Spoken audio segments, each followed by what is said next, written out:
Waiting. I see me. Waiting for the blue sending data to turn to green for streaming. Let's see who's first. LinkedIn is first, Facebook is second, and YouTube is streaming. So I'm going to start playing the music and then I will introduce my very special guest today. So here we go. Let me see if you can hear it. Hear it? Let's Yep. dance. Charles B. So you wanna be Let me see those moves, Charles. a cool kid, That's it. hanging with an infant set, Want to be a cool kid? looking real, Looking real, cool and fine. Asking you Coming up for the drums. So You you want to wanna be? Here we go. Bop, bop, bop, bop, bop. Thank you so much to my good friend Serge Hoffman in Paris for writing the music and singing my lyrics to So You Want to Be. I'm Bonnie D. We are streaming. Charles, wave hello to LinkedIn, wave hello to Facebook. That's two hands, and wave hello to YouTube. We are streaming live. This is We Dish 2, Saucy Dame, that's me, and 2, TOO Cool Dude, Charles Breakfield. Charles, how are you? doing good, Bonnie. Appreciate Glad. you having me out here. I'm delighted to have you. I've known you for a couple of years now. You came to me courtesy of Mickey Mickelson, who is a PR agent in Canada, and Mhm. you are one of the authors who comes back on all of my other shows to talk about books and talk about sci-fi and all kinds of interesting things. So, Charles, before we get going with your story, I would love to read my little opening for you, and I think you will enjoy it. I hope so. Okay. Let me get this all set up here. So here we go. Okay. You may know us well, Bonnie D and Charles B. too. Breakfield, Breakfield. Seasoned in life, and we love what we do. From social channels, virtual embrace, feel the hug, Charles. We love sharing insights in this special people space. Now, here on We Dish, we're here to play, lightening up life in our uniquely fresh way. Welcoming Charles B., a truly cool dude. Here's my rhyming intro. He'll add more with attitude. And here we go. Okay. Born in Austin, last century's child, Charles roamed with roots versatile and wild. The Air Force moved his clan with care from stateside turf to lands out there. At 13, he learned what boxes concealed that some folks settle and some folks wheel. With cap guns drawn and cowboy pride, he and his brother John rode side by side. While Dad served long in Vietnam's haze, the family faced civilian days. But skeet became the sport they'd claim, and Europe knew the Breakfield name. They shattered clays with sharp-eyed grace in Germany's grand competitive space. Charles played second, a junior champ near, till John edged ahead with a well-placed cheer. Back in the States, high school felt grim.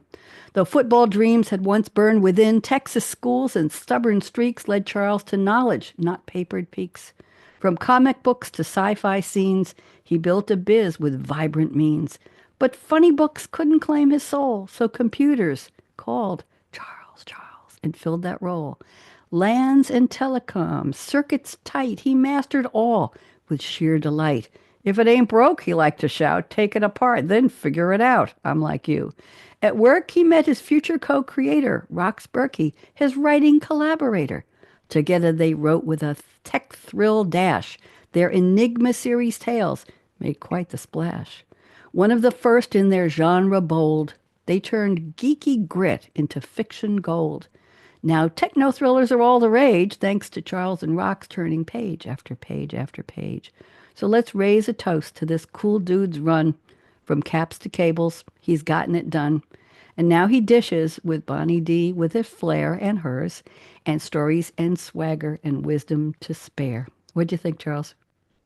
I think that was marvelous. Thank you. But I'm glad. I have to petition you. I know this is a little unorthodox, but I wanted to be able to reciprocate with a podcast lyric of my own for you. Okay. I know your preference for the bawdy lyrics, but because your audience is gentle and well bred, I toned it down quite a bit. Okay. So, I'm glad. all right. So here it is. Podcast lyric for Bonnie D. Graham. Bonnie D. Graham, with a smile so mischievous and bright, in red she shines. a truly vibrant lady of great insight. With glasses perched and laughter in her voice, she interviews with charm. The tone is always a perfect choice. Redbirds she loves as they take to the sky. Her warmth and wit no stranger can deny. A funny lady with a heart so true, Bonnie D. Graham, this podcast guest, appreciate you.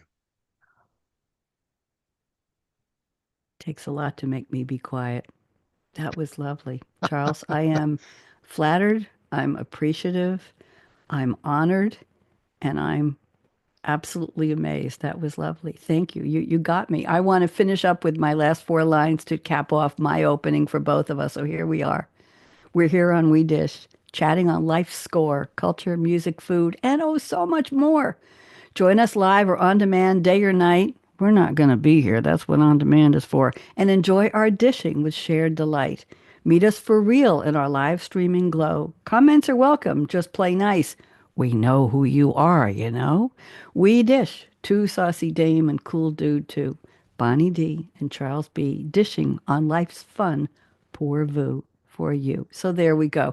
I'm glad you enjoyed mine, and Charles, I'm blown away by yours. So thank you so much. That's very kind, very sweet. Good. I've had some guests say to me, "Do I know the person you're rhyming about?" And I was saying, "Do I know?" Yes, I know that redhead. Thank you. That was just very, very kind. What gave you the idea to write a poem for me? Um, you had introduced me on occasion now and again, and I thought it only appropriate to be able to reciprocate. You're a nice person. You're fun to talk to, and we always have a good time, and we always enjoy cracking each other up. So that's fun. I think we just did. Thank you. Show's over. Okay, goodbye. Let's cap it before we get into trouble. No, Charles, that was lovely. Thank you. I'm on it. I have to tell Mickey B that you did that and tell him I'm not expecting all of his other clients to do the same. So listen, I want to know a little bit about. Oh, I have to tell you something. You'll find this interesting. I haven't given my bio in a long time. Let me just read this little 25 words or less. I think you'll get a kick out of the last line. Bonnie D, live radio and podcast creator, producer, host, storyteller, playwright, artist, drummer, poet, creator of the 3 Minute Soundbite Roundtable. You know about that. Early woman in tech. I'm a geek. Former stand up, just trying to be funny sitting down now. And here's the last line. Marquise, who's who in America, said I didn't qualify, Charles, to be in their book. But they offered for me to apply as a marquee emerging leader. Can you imagine at this time of my life to be an emerging leader? So I just said thank you and I'll pass. What do you think?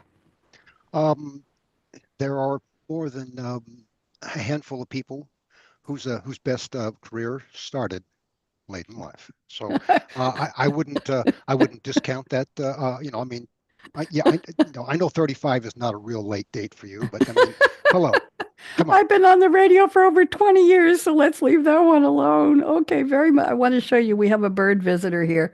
I don't want to show too much. We've got a beautiful, I think this is a Robin, northern bluebird, I think. Isn't he?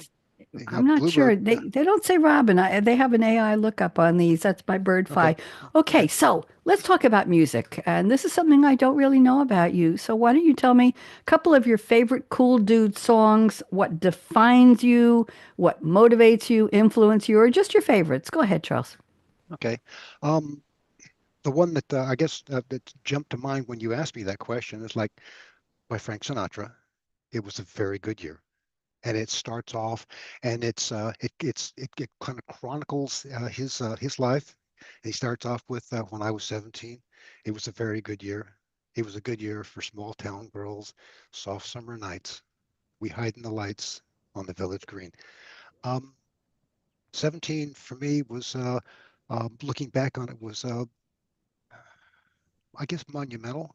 You, you, you, there were so many things that were um, we had achieved. That was when your comment about I was in the German or no the European Open for skeet shooters, and out of 1,500, it was I hit number two, Hmm. high overall, and so and I was only 17, and so you hit those plateaus, and that song kind of harkens back to the times when um, you don't notice it at that point, but looking back on it, you see, wow, that was me.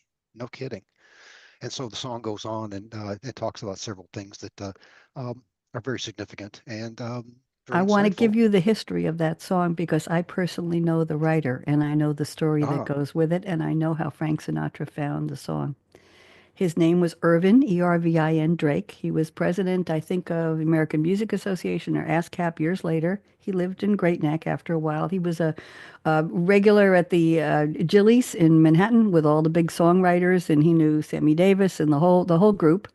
And Irvin Drake was married, and he had dated in high school and college a tall, leggy redhead named Edith, and they went their separate ways. And years later, their spouses died within a couple of weeks or months of each other. And he got a phone call. And the voice on the phone said, "Hello, Irv. This is Edith. Do you remember me?" They had lost their spouses very close in time. They got together and married, finally. She was the song was about her when he or she was 17. That was the original. And interesting. apparently, Frank Sinatra was driving home through the canyon one night, and I believe he heard the Kingston Trio had already recorded it. Hmm. And he called up his producer and he said, "I want that song." I think I have the right song for this, Charles. Yeah. And they did a special 24 hours with Frank Sinatra, one of those big specials on TV. Mhm. And he did the song. He sang it at the beginning and the end. The sheet music sold out overnight. The song was a hit instantly. And I don't know whether it put Irvin Drake on the map or not, but that's how the song became so famous. So Frank Sinatra heard it and he said, "I love the song," and that was it. So I hope you enjoyed that little sidebar there. I knew Irvin and Edith for many, many years. What'd you think? Yeah. I thought with the good backstory to it. I'm always interested in stuff like that. So I've got some more um, songs that maybe Let's do your other you have. songs. Go ahead. Well, if you have any more insights, please I offer them. will. Go ahead. Okay, so number two, Brown Eyed Girl by Van Morrison. That one, yeah, the first, it's yeah, the funny, he originally wanted to call it Brown Skin Girl, and the record producers looked at him and said, "No, no, no, we're going to change it." And he didn't think much of the song. He did it, and it just okay. And they went into the can, and they produced it, and he didn't even realize it had been changed to Brown Eyed Girl. And he was, I mean, for something that is so insightful. I mean, what male hasn't had a brown-eyed girl enter into their life and upend them and then leave them brokenhearted? And I'm not, and you may think it's okay. It's just two-legged girls. It could be a four-legged girl who's Could be a brown-eyed. blue-eyed girl. Could be a Could be, redhead girl. yeah, Could be any that's right, color skin girl, right? It could be anything. that's I right. love So I it, love the song, and I have no backstory for very interesting. So what's your next one? um, the next one is one of those really tribal um, um, um, pieces of music where you just listen to it and it's so immersive. When the Levee Breaks by Led Zeppelin, Okay. and it's actually a rework of a 1929 song, When the Levee Breaks, by a blues couple from Kansas City, Joe McCoy and Memphis Minnie. And there was a little bit of a fracas between the two groups, or the two composers, because Zeppelin didn't really. They made it look like it was theirs, even though they had modified it and changed it, and they didn't. The the uh, the 1929 song people didn't really appreciate it, and they had to go to court, get it all straightened out. But the tribal drumming, and now that I think about it, you'll appreciate this. That was the only song that John Bonham of the Led Zeppelin team ever loved the sound and the acoustics that he got for playing the drum, and it's the drums he played, and it's just so tribal, and then it leads Cool. into that mesmeric harmonic work that John Paul Jones did. That was just wow. I don't know how many times in my youth I listened to it. Just you know, being immersed into the to that to those vibes. Very cool. Three songs? Any more? Got one more, and this one's kind of this is a controversial one, so I'll make sure that I cover both sides of this. "Sympathy for the Devil" by Rolling Stones. Okay. It's sung by Jagger, and he's basically impersonating Satan. And a lot of people thought, "Oh, this is devil worship." And like, no, what he was doing was lamenting humanity's inhumanity to the fellow, his fellow human beings. And he recounts all the stuff and that the horrible events of for the last 2,000 years. But he really drives home the point that, okay, there's a devil, but actually that's you and me. We're the ones responsible for this kind of uh, problem because we're not saying no, this is not right. So I always thought it was a an interesting insight into Yeah. how we should behave, how we should look at life, and it's not about somebody else being the problem. It It's says a it's really, lot. Yep. yeah, Step up and take responsibility. yeah. But that's It's me. It's me.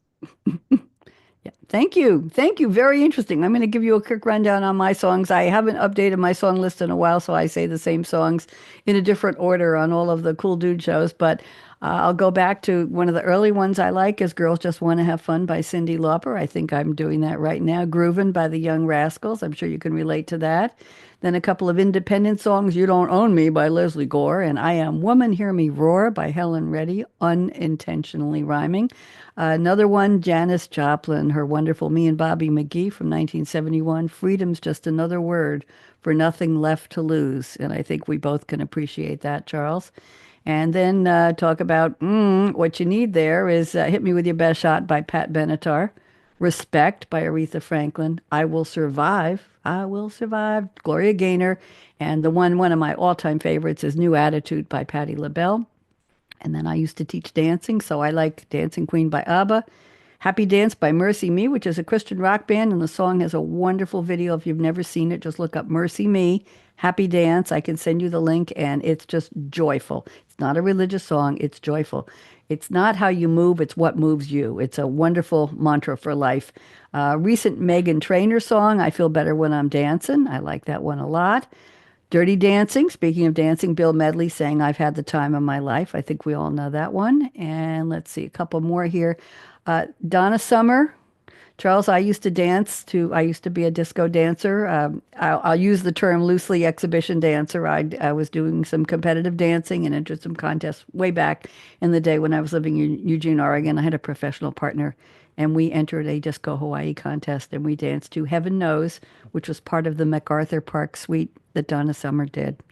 And it Okay. was wonderful. We had home sewn. I sewed mine. His mother sewed his hammered silk blue shirts. He had one with puffy sleeves, and I had one with little spaghetti straps. I was about 98 pounds, and I could get away with this. And he lifted me. We came in from opposite sides of the dance floor. He lifted me just Travolta style Saturday night right over his head, spun me around, death drop to the floor. I had a black satin skirt that pinned at the waist and was completely open. So when he spun me around above the floor, the skirt spread out like one great big black satin circle, complete 360, and then set me on my feet and we did our routine. We came in third, which was Wow. interesting. Okay. That's whenever I hear somebody say I'm a dancer, I'm thinking pole dancing, and I couldn't quite match you with that. So I'm glad for the extra detail. So I don't have my mind cluttered with We're going to have to you know update the poem you did about me, but the point I got so excited I pulled my microphone out. But the point was that we didn't know that the woman who ended up winning owned a dance studio, and we thought this was an amateur contest. no. And she and her husband won, and so we found out later. But we were absolutely thrilled. We were really thrilled that we won, and it was just a blast to be dancing at that level and dancing with those people. And I was working as a computer programmer at a local college, and he was working at the University of Oregon. I was working at Lane Community College, And we met through an introduction from his aunt who read about me in the local newspaper because I had a different dance partner first for dancing, teaching line dances and hustle and ballroom dancing. And she called me up one day. We used to say called me up. Remember when people said it? Called me up. She called me up and she said, I've got a nephew I think you'd like to meet. He's a wonderful dancer, Arthur Murray trained. And I met Michael for a lunch at some local tavern that had the most wonderful burgers and fries. Oh my God, their fries were like world class. They put seasoning on them, salt and pepper and stuff, and it was just, you just go there for the fries. Anyway, I met Michael and we started working out and dancing together, and we did a lot of contests and appearances, and we started teaching. Charles, on my lunch hours at one point, I was teaching ladies at one senior center in Eugene, Oregon. I go to the bagel store, pick up a bagel and cream cheese from my programmer job, go to the senior center, teach for 45 minutes, get back in the car, eat the bagel, run back to work. And Michael would take time off and he had his own class from the other senior center in town. And then one day we went to a local disco dance club and we said to the DJ, how about we bring all our students here? Mostly women, line dancing, and we take over the floor. We do a party here. And he said, bring them. So we invited all of our students from both classes, and the DJ came down. He played all kinds of music, and he came down and he danced with the ladies like a dance host, and they just loved it. So we had a lot of fun. So anyway, that's my disco story. I don't know where I got off on that one, but there you go. So those are so the Donna Summer. That's what I was going to tell you. Her discography, which is a hard word to pronounce, but I think it says volumes, like a filmography, a discography. Her songs. They tell the story of my life. She works hard for the money. I always have. Hot stuff. No, I'm not the red shoes dancer like you were, a pole dancer, but I'm not in LA and, on the street corner, but I have been called hot stuff in my day on the radio, 20, 25 years now. No more tears. I've had my share. Enough is enough. I don't cry anymore. Well, not often. Last dance. I dance in the kitchen now. I feel love. Remember the background with Giorgio Moroder with that synth music was just incredible. And heaven knows. So that's my discography. What do you think? Impressive. Oh, Impressive. thank you. It's been fun.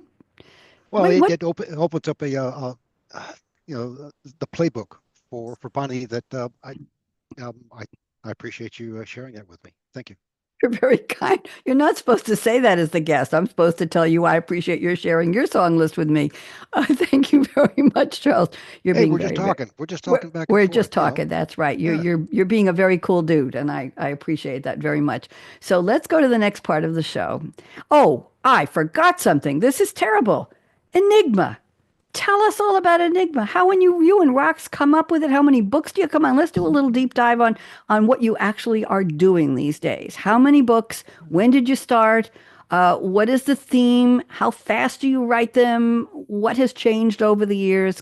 Come on, give us the deep dive on Enigma series. Go ahead, Charles. Okay, so Rox and I got to writing tech manuals, back in the early 2000s, and it's a really unsatisfying approach. But so nonfiction is in the tech world is kind of dull. So I got tired, stormed off, collected all my marbles, and said I'm not going to do this anymore.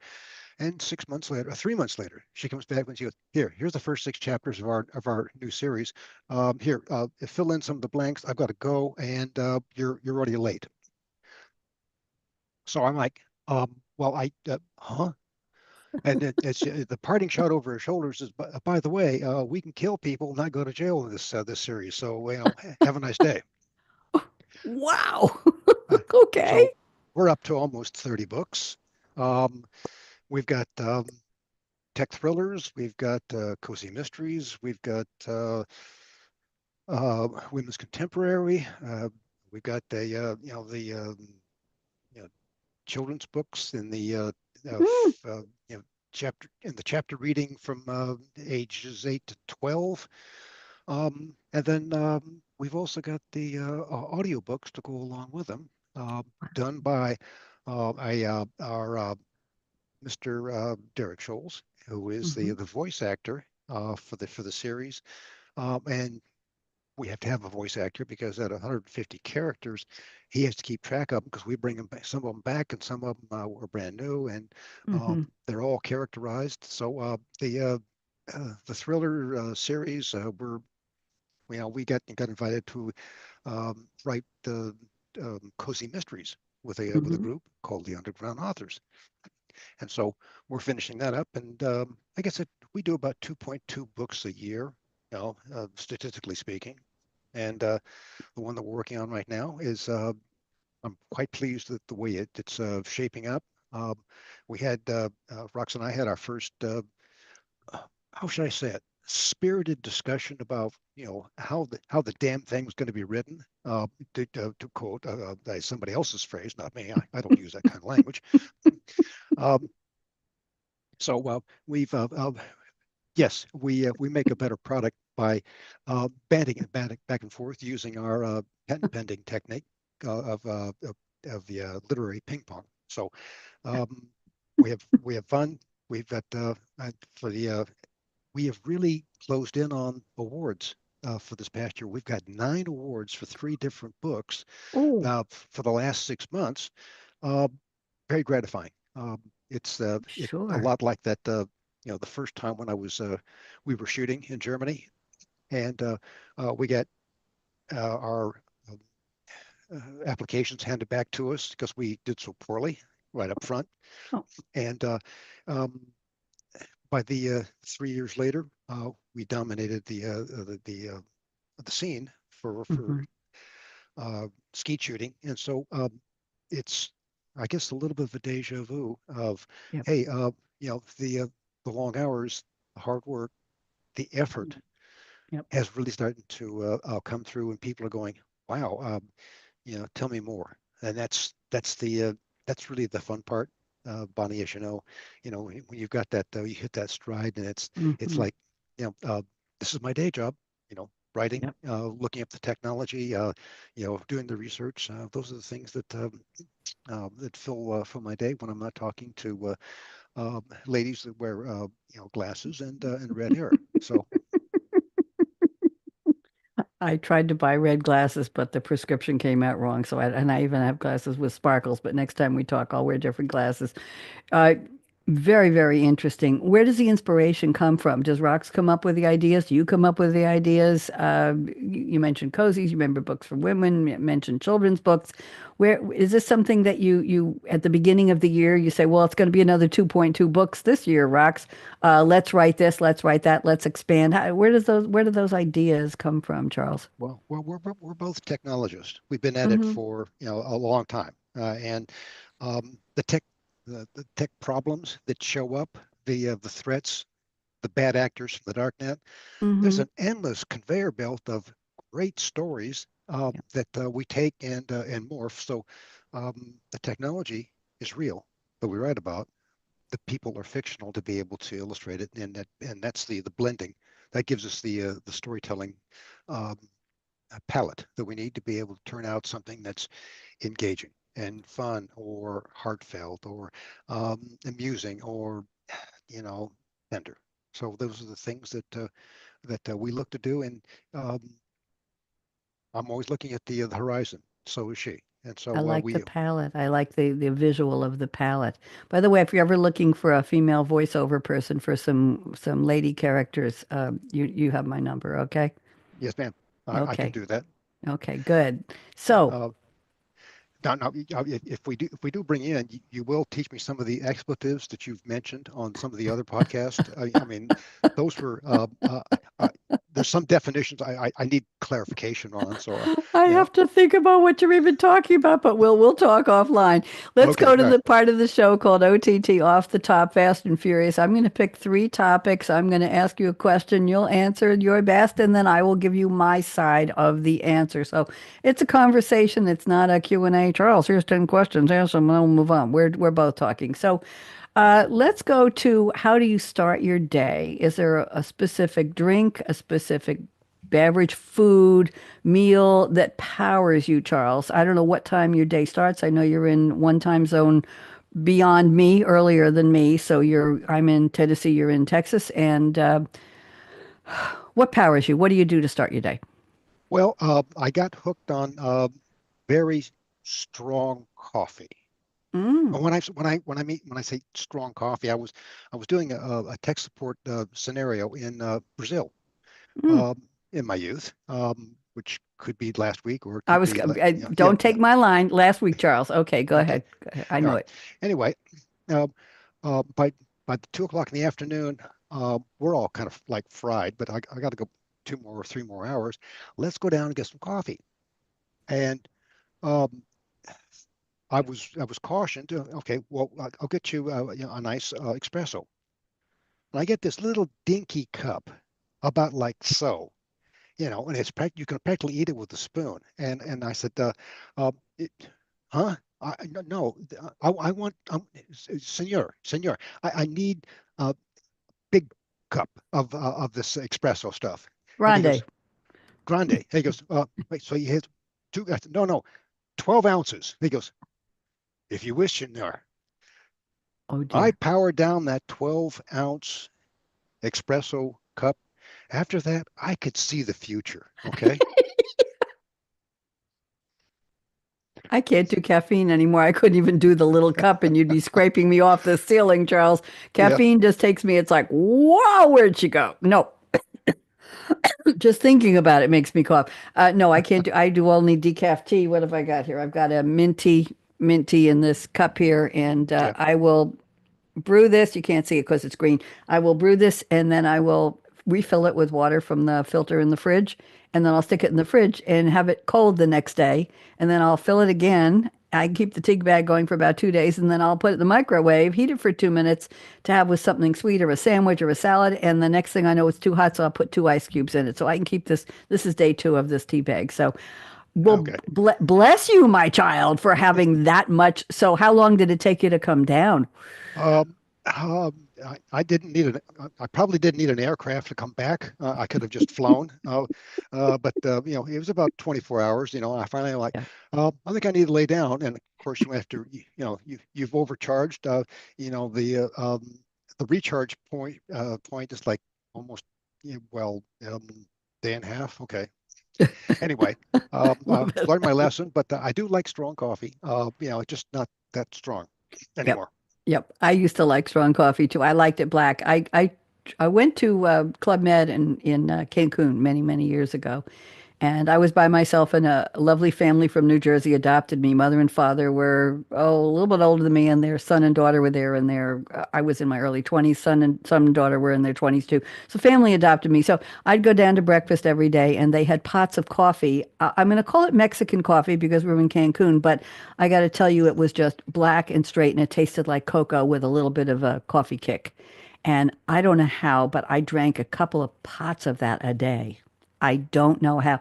And that's how I was able to stay up in the disco till 4 in the morning till it closed every night, Charles. I can believe that. Yeah. With the sun and the sun coming up and their sun. And I remember, you may have seen me do this on some of my other shows. I'll say, hands up when I take pictures of my guests on my other shows. I always tell you hand up and wave. Well, the theme song from Club Med, and I don't know if it's still around, and what they do is hands up, baby, hands up, give me your heart, give me your heart. And I still remember that song because I was wide awake 4 o'clock in the morning, and that was a long time ago. Anyway, my drink that powers me is very simply in an individual blender with a pulse switch, doesn't have an on-off switch. And it's about 6 to 8 ounces of 1% or 2% milk and a couple of slices of frozen strawberries unsweetened and a couple of about a teaspoon and a half, 2 teaspoons right from the box of unsweetened 100% Hershey's cocoa, the baking cocoa, not baking, it's just regular cocoa, and a squirt of raw agave syrup instead of, yes, it's organic instead of sugar, or I can't do aspartame or anything like that, leaves a taste, and Yeah. a banana. Uh, a little bit ripe, not green. And if green, it leaves an aftertaste all day. A banana, if it's very big, I'll do half. If it's small, I do the whole. And then I blend it about 10 times. And when it looks done, I take the lid off this blender and I put in a reusable plastic straw that's been pipe cleaner cleaned inside and rinsed. And I'll bring it here in my office. And that gets me going for most of the day. What do you think? That sounds good. I like to have, along with my strong coffee, my homemade quiche. Okay. What flavor? What's in it? Is it a Lorraine with just certain kinds of cheese, or does it have broccoli, or does it have spinach? What's in it? Onions? Um, well, you know, you've the the base of the pan is already sausage that's already been browned. Mm-hmm.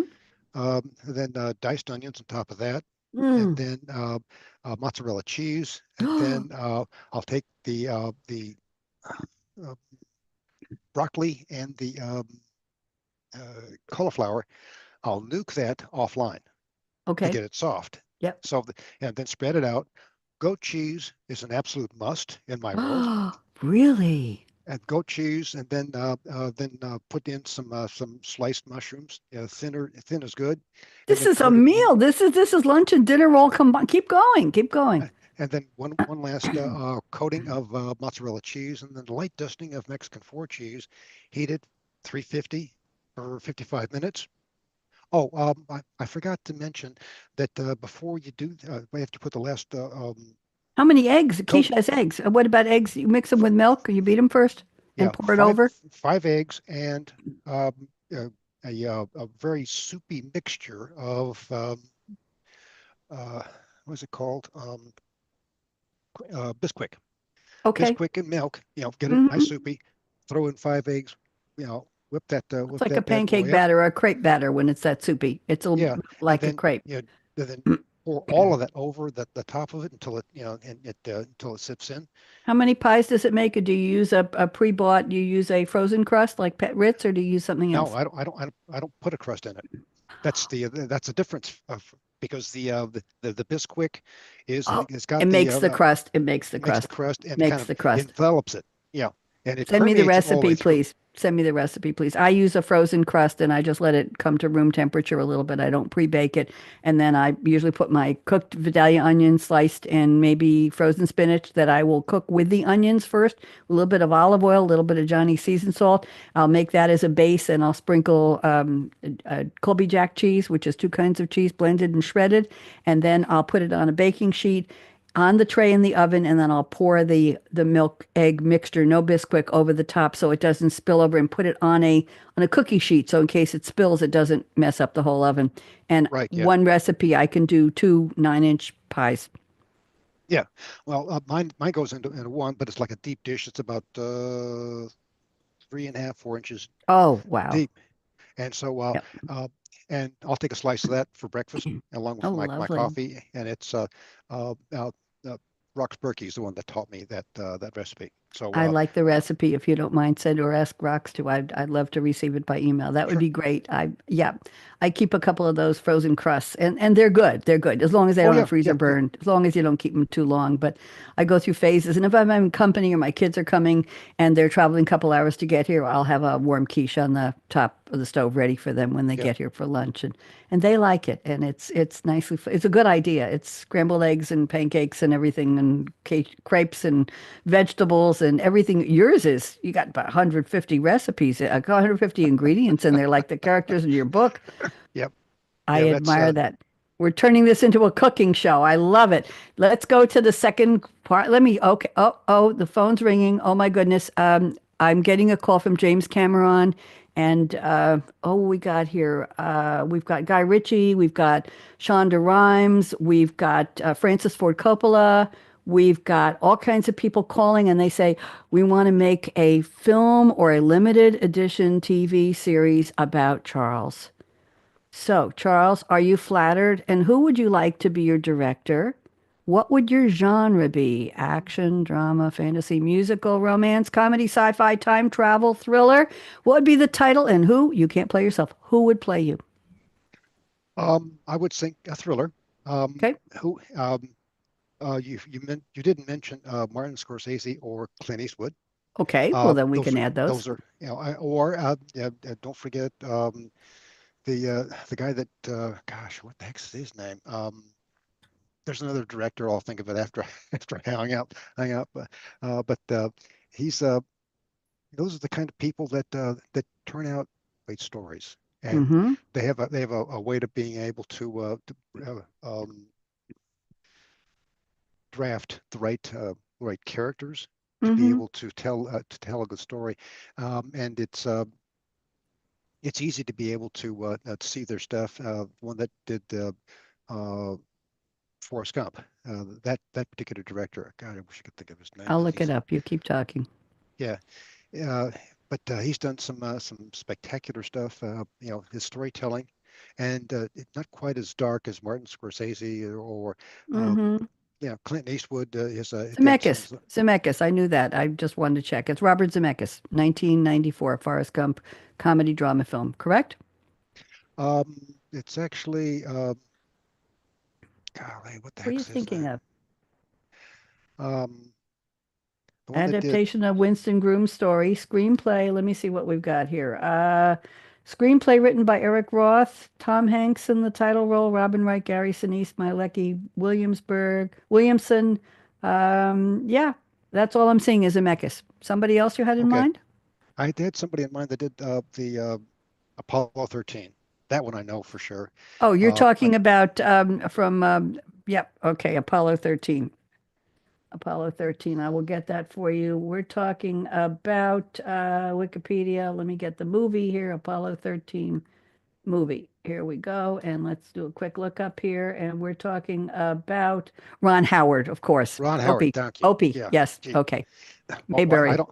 Well, I don't know him well enough to call him Opie, and so, but I know people that do they claim that, but that's like me saying, last time I talked with Stephen King, he told me, he said, hey, look, always, Charles, what you need to be able to do is when you're writing your stories, um, paint the angelic saints, the two-story house in the Northeast, and the Mm-hmm. picket fence, and the kitty cat and collie dog, and then turn loose the monsters. And Ooh. that's always been the mantra that he gave me.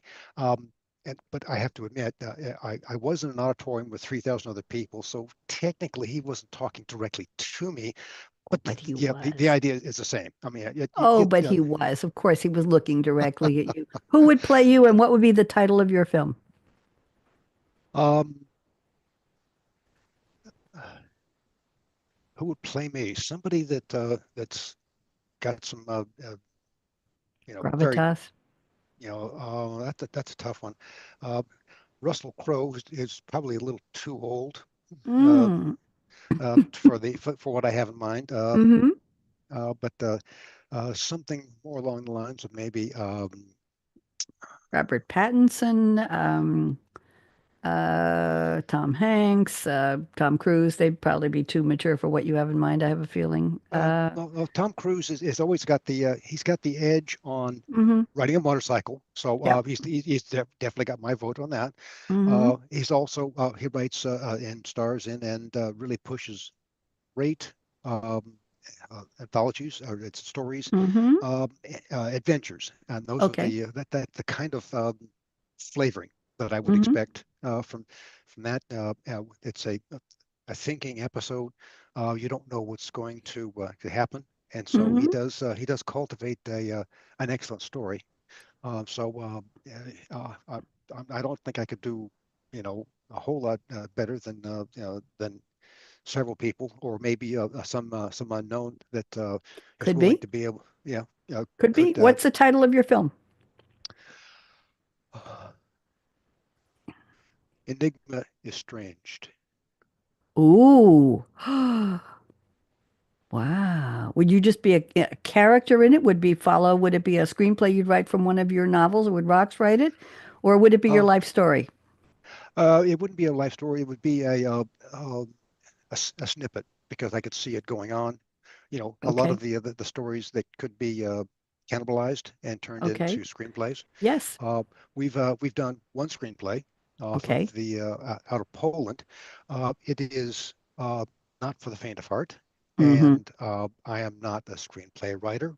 Mm-hmm. Yeah, I realized how difficult it is to do, Yep. but to be honest, it has had a good effect. That exercise of doing it has Mm-hmm. helped write some of help us write the stories a little more digestible from a screenwriter's standpoint Hmm. because they're a little more, the scenes are you know uh, descriptive, but they lend themselves nicely to being able to be done in like 4 to 6 seconds, like they Yeah. typically do. And so I see a lot of potential in our books because they're uh, they're great novels. They're enigmatic. They're Enigmatic. Well, do you consider yourself enigmatic? Because this film has to be at least a little bit about you. This is their calling yeah, because they want you. So yeah. we would have to have an element of Charles in there somewhere.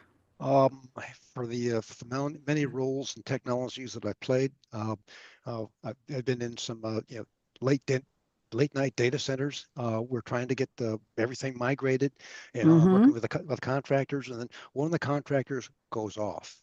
It's like 7 o'clock at night, and she comes storming in, screaming, "Charles, I can't put up with this any longer. I can't deal with it. My boss is breathing down my neck.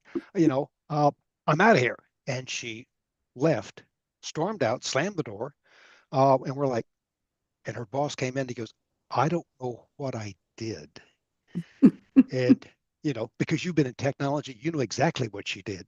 She was breathing down her neck, saying, "What can I do to help? Can we get this done faster?" Blah blah blah blah blah. And Karen snapped, stormed out, and um, but when you're in a semi-management role, they didn't call me a manager, but you got a Mm-hmm. referee with the Sure. unusual people that drift in the tech world. Uh, Mm-hmm. After we got finished, I went out. She was still sitting in her car crying, Oh. and I gave her a piece of chocolate, like you're supposed to, and said, Mm-hmm. "Here, this won't fix everything, but it'll help." I fell in love with the last person who gave me a piece of chocolate when I was sitting in a room after some disappointment. So yeah, be careful with that. Very, Yeah. very interesting. Well, my movie would be named after one of the Donna Summer songs, and it would probably be a musical comedy. Reba McEntire would play me. I know she has a southern accent and I don't, but I'm living in Tennessee, so I can learn. And it would be either she works hard for the money or it could be hot stuff or something like that. So it would be that would be, or girls just want to have fun, but Cyndi Lauper wouldn't play me. It would still be Reba or one another redhead, not Bette Midler. Somebody suggested Bette Midler, but it would be a musical. There'd be dancing and singing, and it would just be a story about a girl who grew up very shy, and one day discovered that she was a really good computer programmer, and then another day, a couple years later, found out that she had a human voice, not just a Uh-huh. coding voice. And she started to talk for a living. And that'd be my story. What do you think? I don't know. I could see Bette Midler playing you. Could She's you? got that, yeah, that feisty, frothy. Um, I'm not going to take any crap from you. And, I just, I wouldn't discount her. I just, I mean, Okay. I'll keep it. I'm not. she did a great job of playing Janis Joplin in the Yeah. Rose, and Yes. so um, that's I'll see if I can get her. I'll tell her you referred her. I have one more question before we go to our headline stories are say what? Question is vacation spots. You've been all over the world, obviously, but is there a favorite vacation that has great memories for you? And where would you like to go next? What do you think? uh, honestly, probably the Mm-hmm. best one that I ever did was from Moscow to St. Petersburg on the river. Mm.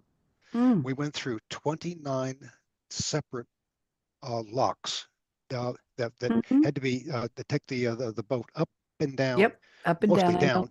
Uh, Hmm. um, and then we got as far as Lake Onega, I believe that's the right one, and it was frozen. Oh, oh dear. This is like May 7th, May 8th, and Wow. the lake is frozen. And we stopped, and they said, "So what do we do now?" So, well, we'll wait for the ice cutter. And I'm like, "Excuse me?" And sure enough, within about 2 hours, this really burly ice cutter come roaring up, cutting ice. Ice went everywhere, and they basically the guys at the end like follow me, and we follow them all the way down out to the other end of where the river went down to St. Petersburg, and we got to watch the May Day programs for with the Soviets. Anybody that's still alive from World War II, it's stuffed into a truck, and they get paraded around whether they were a cook or not. It just or a combat. So it was a remarkable time. Um, you probably can't do that now, Nope. which is unfortunate because Yeah. it was the people were the ordinary people, translators, the people on the ship were just friendly, nice. Nice. One short story about that. Will Yeah. we got a um, we brought in we stopped at one place I don't even remember where, and they brought in a whole bunch of college age students, and they said we started conversation back and forth. What do you like about this? What do you know? And finally somebody said, "What's your favorite movie?" And Hmm. this one female blurted out Pulp Fiction, and I was just What? stunned. I was stunned, and you know the older people, and they're like Pulp Fiction, Pulp Fiction. I'm I'm dying laughing. I'm just like, how could what? How did you even get into this country? And then to be able to say that was your favorite movie, it's like, wow. Quentin Tarantino would revel in learning that his movie had made it to Russia and people loved it. Wow. Wow. Gives me a meaning to From Russia with Love, doesn't it? Oh, that goes Yeah, way back too, doesn't it? it goes way And where back. would you like to go? What's your next on your vacation list, if you have one? I'd like to be able to go down to the Carper Canyon train ride Where through is the that? Southwest. That's actually through Mexico. Okay. There's a it's uh, apparently it's one of those train rides where you get on one side and you go through and go over these areas and you stop right in the middle where all these canyons are, and Mm. there's a wonderful location, hotel for you to be able to stay at and just kind of, slug down your favorite adult beverage and just kind of Mm-hmm. look out and then just, pitch rocks into the canyon before you get back on and take off. Very nice. Sounds like a thriller in there somewhere. Another enigma story, maybe about the canyons. You think? We can but wonder. Okay. I would like to go back to Paris someday with my daughter. We had a wonderful odyssey for a week. My French was rusty, but used to be great. I lived in Switzerland for a summer with a Swiss family and toured Europe with a group. But uh, my daughter, by the time we went over there, she was studying in Aix-en-Provence for a month, and then she met me in Paris. I flew over from JFK, and we did the tour on foot. No tourist buses or anything like that. We took trains. We walked. We took buses. We bought dinner at local supermarkets. We watched the French news. I have one of the only air-conditioned hotel rooms I got in Paris that summer. Third floor walk up, and there was an air conditioner, and we walked till our feet were just ready to. We soaked them Explode. in Yeah. ice water every night, and we just had the time of our lives. It was an Yeah. absolutely lovely trip. So that was most memorable. Where would I like to go? I don't really go too many places anymore. I don't fly anymore. But where would I like to go if I had another vacation? This is my vacation, talking to cool dudes like you. This is just this is a trip into another part because I don't do interviews on my other shows. You know that they're all Yeah. panel discussions, they're all roundtables. So this is a vacation from what I usually do, and that's why this. I'm gonna cop out on the travel thing, and I'm just gonna say this would be really cool. But I did have a cool retail therapy trip last week where I live here. It's reasonably far from everything. We're not in the sticks, but there's very little retail very close by. And a friend of mine and I went to a TJ Maxx, and it was almost an hour away. And to me, it's not worth going that far. But we went in there, and the two of we got one shopping cart, and she did her thing, I did my thing, and we shopped till we literally dropped, and it was so much fun. So, if I could have a vacation, I would say get out of the house every 2 weeks and go somewhere and just browse and shop and have fun, and jewelry in a purse and a couple sweaters and fun things like that. So that probably sounds not as worldly as yours, Charles. But anyway, I'm getting myself in trouble here. So let's go to the part of the show where we talk about the say what stories. And do you have anything you want to share visually, or do you just want to talk about them? I've got something I can share with you if you want. Okay, the share button is free. Just go Yeah, ahead and let me just go ahead and look at that. I found some stuff that I thought would be kind of cool. Um, okay, yeah, and hit share and desktop or screen, whatever you've got. It didn't come up yet. Not uh, yet.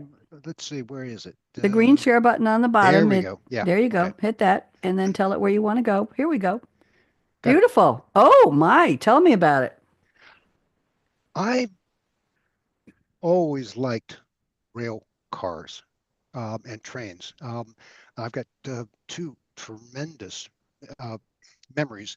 The first one, when we were stationed in, my dad was stationed in Germany, I was playing football, and the football team was supposed to go from Frankfurt to Berlin. And we got on a train there in Frankfurt that took us through Berlin and the Iron Curtain. You had to. It was such an unusual circumstances. We had the military police shepherding us all the way through.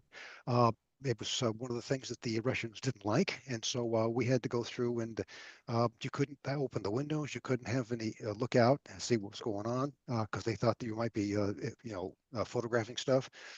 Mm-hmm. Uh, it was so intriguing, to have the cars filled with the team, and we made it all the way to Berlin, and I got to see Checkpoint Charlie and the Mm. Berlin Wall, Mm-hmm. and the it was fantastic from that standpoint. Oh yeah, we got to play football too, which is always a lot of fun. Hmm. But it was a remarkable trip, and so when I found this, best loved railway art and railways, I just thought, well, this is kind of cool because look, you could do this, and then in I guess in the 1970s, 80s, I got an artist friend of mine conned me into going to Mexico with him because he needed Mm. somebody to help pay the bills, um, Mm. and we got down to San Miguel Allende Mm-hmm. by bus, and that was exciting. I'll have to tell you that story some other time. But the on the way back, we said, "Hey, let's get on a train and travel back to Nuevo Laredo and get across there." That you could stand in between the cars, and it was like early March, and the temperature had dropped for Easter, and I bought some rugs from one of the street vendors there in San Miguel Mm-hmm. Allende. And we wrapped up in and those blankets and watched the train go across the landscape, and it was like oh, early. We left late in the evening and got there early morning, and so we were, Mm-hmm. just wigged out watching the scenery go by. The train that was open, you could pretty much do everything you want. It was remarkable. So you know, this these pictures, this stuff about the some of the Mm-hmm. UK's railway Mm-hmm. yards. I mean, these are fantastic art Mm. evaluations, and I thought this would be kind of cool. It sparked my imagination and reminded me of those times when I've been on trains Sure. and thoroughly enjoyed them. Beautiful. Thank you. Why don't you stop sharing and I'll share one of my own? Yes, ma'am. There you go. Let me now where our positioning has changed. Let me get us back. Okay. So I'm going to share one of my own, and I think you will enjoy this. And this is something I just found, I believe, yesterday. Let me share screen and desktop one, and here we go. And this is interesting. We were talking about cooking a minute ago in your quiche, right? There we go. Came Yeah. up on the screen there. Okay. So the question is, how long do you cook your pasta? And I don't know anybody who really knows the answer to that. It's usually, the old thing, throw the spaghetti on the wall, and if it sticks, it's done, but al dente, but you don't want it too mushy. So Barilla, which is a pasta brand, I'm not advertising anything. I don't get any affiliate money from them. They created a Spotify playlist, Charles, and it's timed to cooking perfection by matching a song to the pasta shapes. I've never Huh. heard of this before. You boil the water, you pick your shape, you select the corresponding playlist from Barilla's Spotify profile, you turn on the music, you listen while it cooks, and when the music ends, your pasta is ready. And some of the playlists include mixtape spaghetti, boom bop fusilli, pleasant melancholy penne, that would be my favorite, and moody day linguine. Designed to be enjoyable while cooking, tracks from pop to indie, some Italian classics. And here's the playlist initiative. They partnered with Spotify to come up with the themes. And here's the same thing I just read. So all you have to do is turn on the water, boil the water, put the pasta in when it's boiling, play from your playlist, dance around your kitchen until the music stops, and then it's ready to drain and serve. What do you think? Cool beans? I can imagine you with your arms up over your head, dancing riotously, and then when the music's over, like, well, shoot, I got to go take care of the food. Okay. There we go. I thought that was really cool. I didn't know we were going to be talking about food so much today, and I loved your quiche story. So, why don't you share your next one, Charles? So another one that's kind of fun that I saw was uh, this lady that's a sword wielding individual, Mm-hmm. and let me just go ahead and pull her up. Share. Carefully, she's got a sword. Let's see, that's the wrong one. Okay. There we go. Whoop. Okay. Share again. Yep, there she goes. Okay. Coming up. There she is. Okay. India's sword-wielding grandmother, still going strong at 82. She's basically kept up a tradition of teaching people how to be able to use a sword, mostly not just females, but both males and females. But it's part of the a rit ris ris ritualistic type Mm-hmm. configuration that they have, and she's maintaining that history for future generations, teaching people how to be able to lunge with a sword, and it's also an excellent opportunity to be able to stay in shape. So, Mm-hmm. uh, She looks I, great for I 82. She yeah, looks yeah, wonderful. she does. And so it reminded me of the katana sword that my father brought back from Japan in the 1950s after Mm, World War II. He had was stationed there, and somebody was sitting around the fence, and it's a really hard time for the Japanese, and they had to sell heirlooms. And so he said, "I'll take the long one," they handed over the fence to him, so they could basically take the money and go eat. very So cool. I've had that sword, and I built a special stand for it, and Oh my. I inherited it and had it refurbed, and it's a very very special heirloom in my I can house. imagine. I'm glad the story reminded you of that. That's really cool. I'm going to share my second one. Let's go to screen share. Let's see what we've got here. Desktop. Okay. And share. This is an interesting one to me. Talking about food, composting. And this was from April 17th, just a couple of weeks ago in New York. They broke the record for compost collection, and there were new rules. There were mandates that you have to be able to separate your food scraps. So, a record breaking 3.8 million pounds of compost, Charles, was collected in the second week of a new recycling mandate. The city is opening a new site dedicated to, and they're calling it Black Gold. I think they used to call, are you still there, Charles? I'm sure. Oh, you're here. Okay, I didn't see you up at the top. Very, very interesting. I thought oil was black gold, and so they're now calling that compost. 1,900 tons of food scraps, food soiled paper. I've never heard that term, and yard waste, equivalent to 8.5 times the weight of the Statue of Liberty, was kept out of landfills by this composting effort, making it the highest single week total in New York City's history. They call it jaw-dropping and vomit-inducing load is 3 times what was composted a year ago. When organic recycling was encouraged in the 5 New York City boroughs, I grew up in Queens, one of those boroughs, but it was not mandated. They also had a 12% surge from 2.6 million pounds collected the first week. Before that, they gave out almost 2,000 summonses and they went to, of course, landlords and said, "You've got to separate." They said, "You kidding me? We've got to go through the garbage." And anyway, blah, blah, blah. So the deal is that compost lovers can now get a 40-pound bag of compost ready for their gardens from a facility on 19th Avenue. And it's starting on Wednesdays, and there's a third giveaway site. So they're saying, Give us your scraps, give us your food, whatever it is, and we will give you back free compost. And that's really important. Sanitation officials expect to give away more than 5 million pounds of compost to residents for free this summer. That means rooftop gardens, Charles. That means Yeah. flower boxes. That means anything that compost would do well with. Tens of millions of pounds will be given also to nonprofits and sold to landscapers. And this is important for people who are professionals doing this. Landlords are not happy. Property managers are not happy. They say it's going to force their staff to dumpster dive, but they say, hey, you've got to do it. So there you go. So what do you think of that?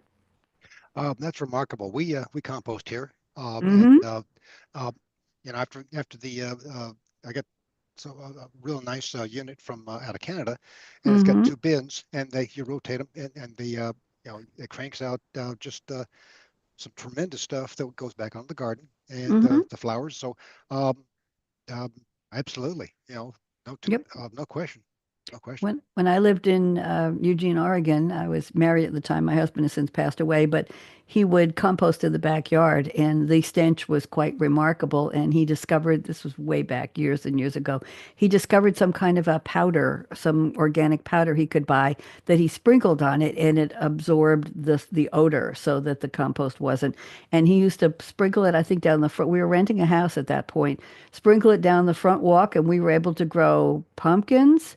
And I think we had beans and tomatoes growing on the side of the house, and the compost was wonderful. What do you think? Oh yeah, for the smell on mine, I park it over close to the fence, so the neighbor has to deal with it, not me. You just recorded that. We're live, and I hope nobody sends them this. If anybody's interested, this is at minute 58. There you go. You got Charles Okay. on record. Charles, what's your third article, please? Let's see. Here's another fantastic event where um, somebody decided that they needed to move, and let's see, where'd it go? Is Yeah, this the bookseller? Is this the yeah, bookstore? yeah. At the Mm-hmm. bookstore. You Go saw ahead, the tell article. us. Yeah, yeah. So it's here's an opportunity where they go ahead and share this. Do. Yep, yeah, that one. Here you go. They've got to Oh move my. to a larger Mm-hmm. facility. Mm-hmm. Um, all right, that's good. Fine. Prosperous, good. That's fine. But um, 9,100 books, um, and we're trying to keep the doors open for people to still buy.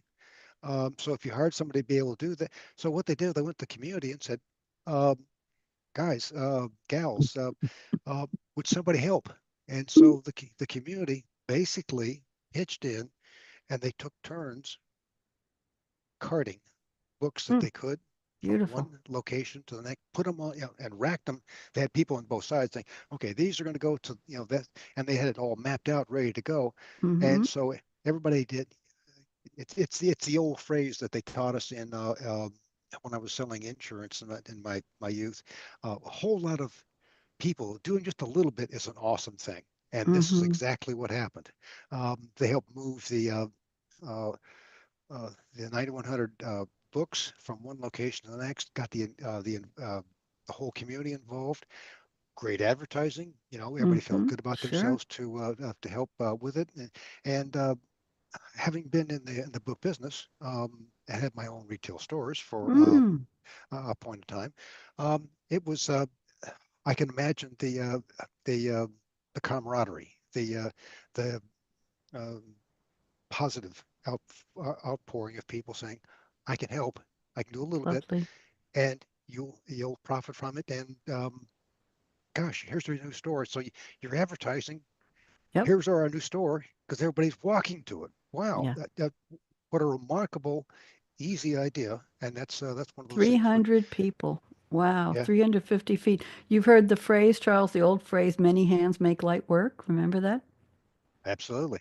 There you go. Thank you. That's lovely. That's absolutely lovely. And I have one more, and let me share this now. And I think you'll like this one. Things we may not realize came from ancient Rome, okay? So one thing is the first bound books. Did you know that the bound books come all the way back? They were stacked pages of vellum or papyrus joined along one edge. That was one of the first books made in the early years, first and second century CE. What do you think? Cool? Wow. They That's found that? I'd never thought about that. I just always assumed that, it at some point that it showed up, but all the way back to ancient Rome. No kidding. Yep. That's remarkable. Yep, they called them a codex style book known as a Pugillaris Mambrani parchment book. Interesting, and they were joined along one side, mainly used for personal writing. You could have written, and rocks represent the first true form of the bound book. And then we have precise medical instruments. I didn't know they started in Roman years. They were very advanced in the field of surgery, and they found them in the buried remains of Pompeii and Herculaneum. Interesting. Yeah. Scalpels, obstetrics things. We won't talk about that too much because I wince when I read them. The Romans also had a medical military corps with specialized field surgeons to go out and take care of the troops. I thought that was fascinating. Here's another one, underfloor heating. Did you know that that started with the ancient Romans, Charles? Um, Interesting. some of the places I've been in Italy, they have the underground cisterns, and Mm-hmm. this is where we store all of the water for this household Yeah. because there was no fresh water running.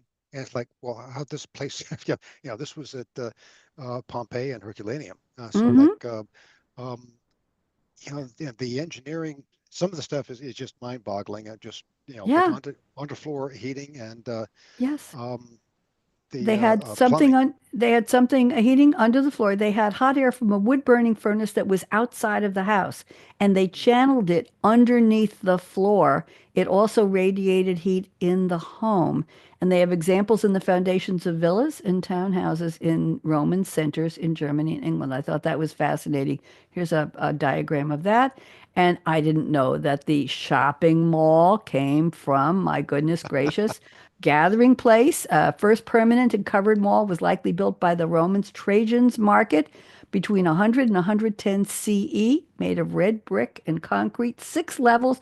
Charles, 150 shops. Let me loose. I'll stay all day. Government offices, living accommodations, and a street on the upper level was the Via Biblioteca after the Latin word for drink. So guess what they did there, Charles? Probably, oh, I spent all my pocket money on my shekels or whatever their money was, and or my bound books, my papyrus, and I need a drink. Interesting? Yeah, no kidding.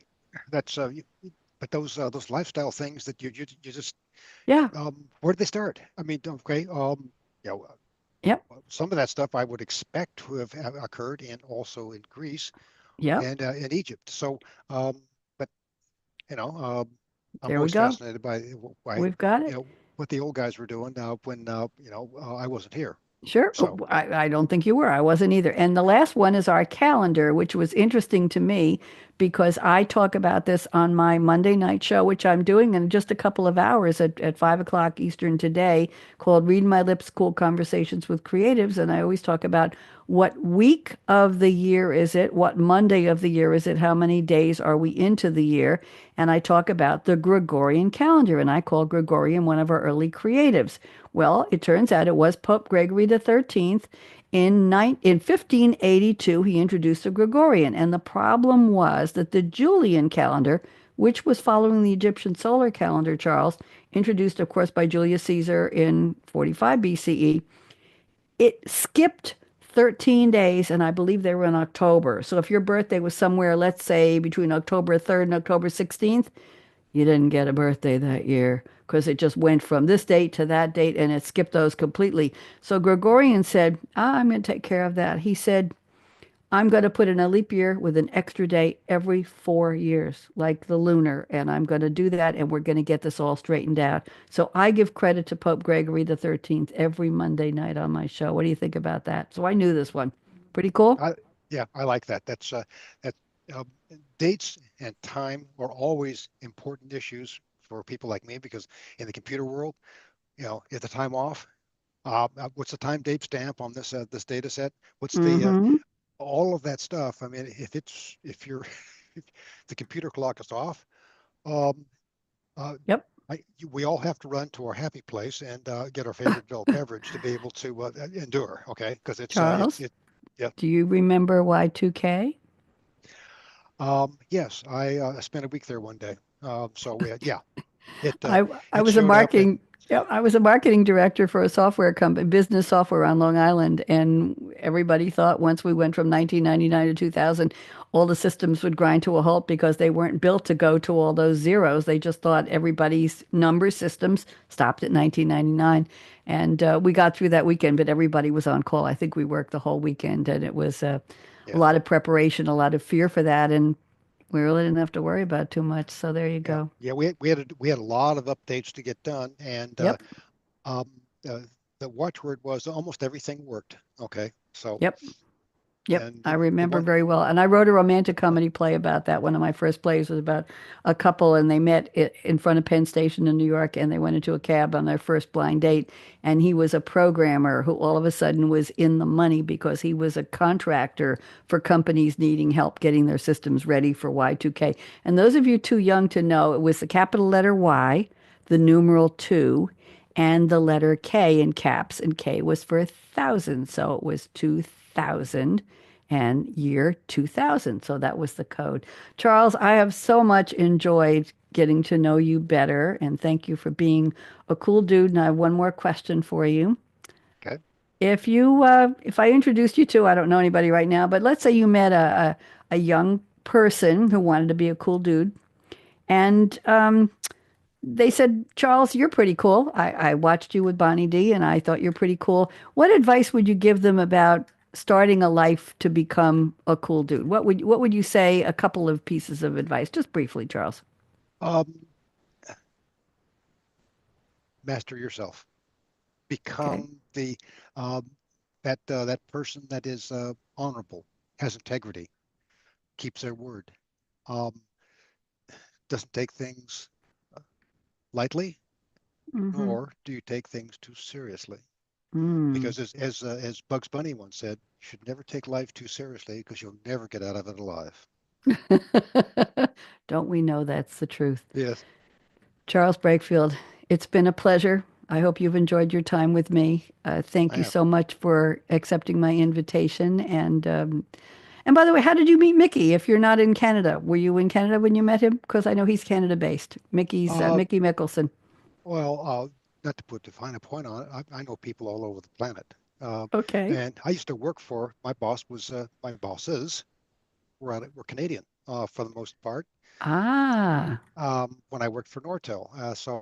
Um, but again, I was introduced to him by somebody that um, she's a remarkable lady. She does all of our social media, and Mm-hmm. we seek her counsel in many things. On is this good enough for people to look at? Is this grade this? And so we Mm-hmm. value her consideration. So she consi- thought about enough of us to be able to introduce him to us and Very us to cool. him, and it worked out to our mutual Well, I was benefit. introduced to you by Mickey. Mickey, I might call him, and he's with Creative Edge PR. And I have another one of his clients coming on for Cool Dude next week, and I just had one last Friday. So, and if you know any cool dudes, Charles, please introduce them to me. I'm looking to.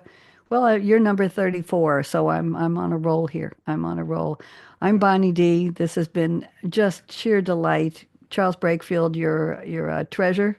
You're very, very interesting, gentleman. Your history. See, when I have people on my other shows, I get a bio that's a CV from all of you. I don't know any of the texture and the paths you've all taken. I asked for an origin story, and people send me just a couple sentences. But on Cool Dude, I get to really do a deep dive with you into your life and find out so many more interesting things. So that's why I started doing, I don't call this an interview, I call it a conversation. That's why I started this yeah. show. So you have honored me by giving me your time today. And I'm going to put on the music. And again, a shout out to Serge Hoffman in Paris, who was a cool dude on my show quite a while ago. I think it was in at the end of last year. We're already, what? We're in May 2025. Where is the time going? And Serge wrote the music. I wrote the lyrics, and he is singing. So let's go out with Cool Dude. And Charles, stick around for a few minutes, and we'll talk. We're still recording. So here we go. Come on, dance with me. So you wanna be a cool kid, Cool kid. hanging with an ink set, looking real, Looking real. Cool and fine. casting your fake Casting your net. We'll go with the drum roll. Bop, bop, bop, bop, bop. So Bonnie D and Charles B, we're going to say goodbye and we'll see you all again maybe